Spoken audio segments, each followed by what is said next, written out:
আসসালামু আলাইকুম রহমতুল্লাহি ওবরাকাতুহু। প্রিয় বন্ধুরা, চলুন একটি গল্প শুনি। গল্পটি অবশ্যই আমাদের জীবনে অনেক অনুপ্রেরণা যোগাবে। এক ব্যক্তির একটি গাধা ছিল। গাধাটি একদিন পাহাড়ের বড় একটি গর্তে পড়ে গেল। তো লোকটি অনেক চেষ্টা করে উপর থেকে যখন গাধাটি উঠাতে পারলো না, তখন সিদ্ধান্ত নিল এভাবে ছিঁড়ে গেলে তো গাধাটি অনেক কষ্ট হবে, তার থেকে জীবন্ত কবর দিয়ে চলে যায়, গাধাটি মরে যাক। তো এক পর্যায়ে সেই ব্যক্তি যেই সিদ্ধান্ত সেই কাজ। তো উপর থেকে অনেক মাটি ফেলতে লাগলো গাধাটিকে কবর দেওয়ার জন্য। তো গাধাটির গায়ে যখন মাটি পড়তে লাগলো, গাধাটি গা ঝেড়ে ঝেড়ে এরকমভাবে মাটির উপরে দাঁড়াতে লাগলো। এক পর্যায়ে দুপুর নাগাদ অনেক মাটি জমা হয়ে গেল পায়ের তলে, এমনকি গাধাটি উঠে আসলো গর্ত থেকে।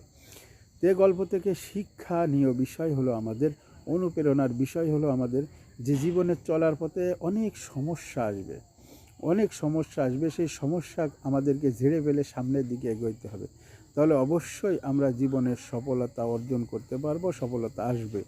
তাই আমরা আল্লাহর কাছে দোয়া করি, সাথে সাথে চেষ্টা করি আল্লাহ তাআলা আমাদেরকে দুনিয়া ও আখিরাতের সফলতা দান করেন। আমিন।